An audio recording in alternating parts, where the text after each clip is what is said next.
안녕하세요. 김정호의 경제TV. 오늘은 우한 폐렴 사태로 맞닥뜨린 한국 경제의 위기에 대해서 말씀드리겠습니다. 경제가 멈춰서기 시작했습니다. 모임이 취소되고 외식도 안 하게 됩니다. 식당과 시장과 영화관, 숙박업소 모두 이런 상태를 얼마나 버틸 수 있을지 의문입니다. 제조업도 위기에 처했습니다. 대규모 바이러스 환자가 발생한 영남 지역이 특히 타격이 큽니다. 감염자가 한 명만 나와도 공장 문을 닫아야 하는 상황이니까 이거 위태위태한 거죠. 이 표에서 보시듯이 영남은 생산액 기준으로 해가지고 우리나라 전체 제조업의 34%를 차지합니다. 경인지방과 더불어서 제조업의 핵심이죠. 그런데 대구에서 이렇게 많은 환자들이 발생을 했으니 인근 지역 공장들도 언제 공장을 폐쇄해야 할지 불안불안한 겁니다. 중국과의 서플라이 체인, 즉 공급 사슬도 위태롭습니다. 2월 4일부터 여러 날 동안 현대자동차가 중국으로부터 와이어링 하네스라고 하는 부품, 이것을 조달받지 못해서 부분적으로 공장 가동을 중단한 일이 있었잖아요. 하네스라고 하는 이것은 전선 제품인데요. 그 대부분을 유라코퍼레이션과 경신기업이라고 하는 한국 기업 중국 현지 공장에서 들여왔습니다. 그런데 우한 폐렴 사태로 인해서 공장 가동이 중단이 됐고 그 여파가 현대차 한국 공장에까지 미친 겁니다. 니케이 아시아 리뷰가 일본경제연구센터와 공동으로 흥미로운 연구를 해서 결과를 발표했습니다. 중국 제조업에 100억 달러의 생산 차질이 생길 때 주변국에는 어느 정도 피해를 줄까, 이걸 추정한 겁니다. 수출 감소, 수입 감소 두 가지 효과를 추정을 했는데요. 우선 수출 감소 효과입니다. 이 그래프에서 짙은 색 그래프인데요. 한국의 경우에 수출은 3억 달러 감소하는 걸로 나왔습니다. 중국 제조업에 100억 생산 차질이 생겼을 때 말이죠. 일본은 2억 5천만 달러, 미국은 2억 달러, 뜻밖의 대만이 2억 달러가 안 되더라고요. 그러니까 한국이 가장 타격이 큰 것으로 나와 있는 거예요. 이번에 수입 감소 효과도 있는데요. 옅은색 막대 그래프입니다. 중국 100억 달러 생산 차질이 한국에는 2억 달러의 수입 관련 생산 차질을 초래합니다. 일본과 크기가 같군요. 미국은 거의 4억 달러에 육박합니다. 수출 수입 효과 두 가지를 다 합칠 경우에 한국 피해가 5억 달러로서 미국을 제외하면 제일 큰데요. 경제 규모를 고려한다면 말이죠. 한국이 당하는 충격파, 이게 압도적으로 큰 거라고 보시면 됩니다. 이렇게 된 이유는 우리나라 기업들이 중국에 지나치게 의존했기 때문이었습니다. 블룸버그 통신이 각 나라가 해외에서 수입하는 중간재 중에서 중국산 비중이 얼마나 되는가, 그것을 분석을 해가지고 보도를 했습니다. 중간재라고 하는 거는 부품이나 자재 이런 걸 말하는 거죠. 색깔이 짙을수록 중국산 비중이 높은 것을 뜻하는 건데요. 한국은 색깔이 가장 짙은 나라 가운데 하나죠. 세계 평균이 한 20% 되는데요. 한국은 40%입니다. 한국은 중국과의 교역 덕분에 돈 많이 벌었습니다. 한국 상품을 팔아서 돈을 벌었고요. 또 중국에 공장을 둔 덕분에 원가를 낮출 수 있어서 또 돈을 벌었습니다. 하지만 이제 상황이 바뀌고 있습니다. 이제 그것이 족쇄가 되어가고 있어요.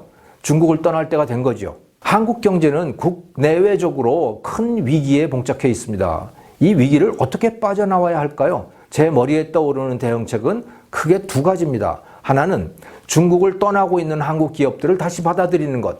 둘째는 국내에서 새로운 기업들이 나올 수 있도록 길을 열어주는 것입니다. 첫 번째 가능성부터 생각해 보죠.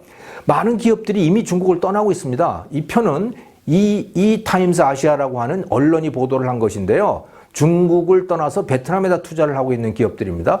인텔, 폭스콘, 삼성, LG 이런 기업들이 다 이제 중국 대신에 베트남을 선택을 하고 있습니다.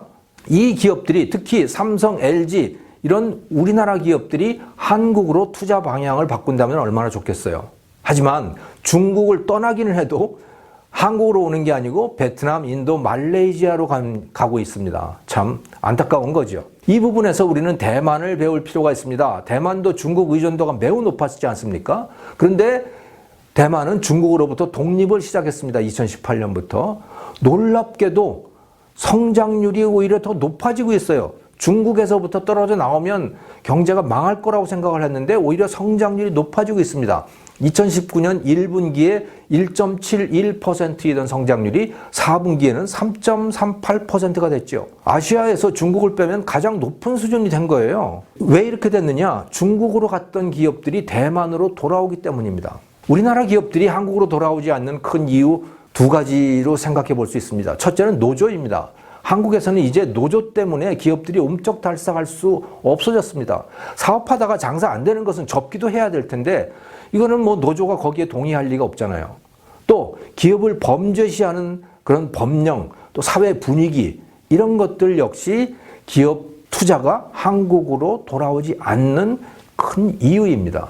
이런 문제들을 근본적으로 바꾸지 않으면 대만처럼 한국 기업의 본국 비환을 기대하기가 힘듭니다. 자, 이 위기에 대한 두 번째 대응책. 이것은 새로운 기업들에게 길을 열어주는 것입니다.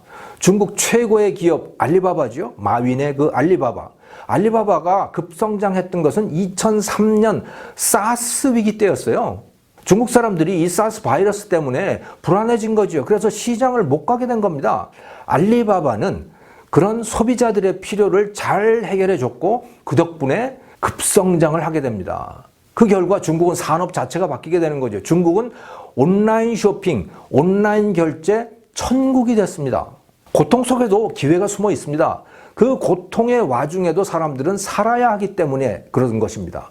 자, 지금 두려움에 떨고 있는 우리 한국인들의 필요를 채워줄 기업 얼마든지 나올 수 있습니다. 막아서지만 않는다면 말입니다. 그런데 우리는 신사업만 나오면 막아섭니다. 자기 밥그릇 뺏길까봐 새로운 것들을 다 막아버리는 거예요.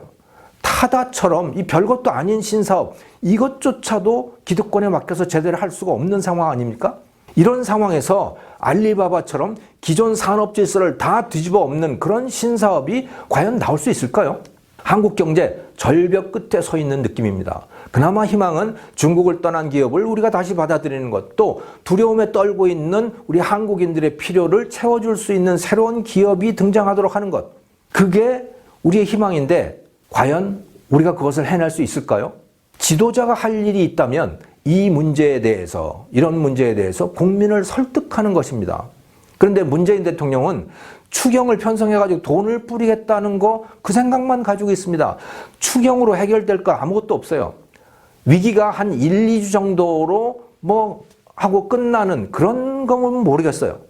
하지만 이것은 지금 거대한 세계 경제의 구조 변화를 수반하는 그런 위기 상황인 겁니다. 그런 구조 변화가 오는 상황에서 추경이라고 하는 건 이건 대응책이 될 수가 없어요. 심근경색이 왔는데 진통제 먹이는 격입니다. 고통스러운 상황을 극복하려면요. 그것보다는 조금 덜 고통스럽지만 여전히 그래도 고통스러운 노력을 해야 되는 겁니다. 지금 우리에게 그것이 필요합니다. 김정호의 경제TV였습니다. 감사합니다.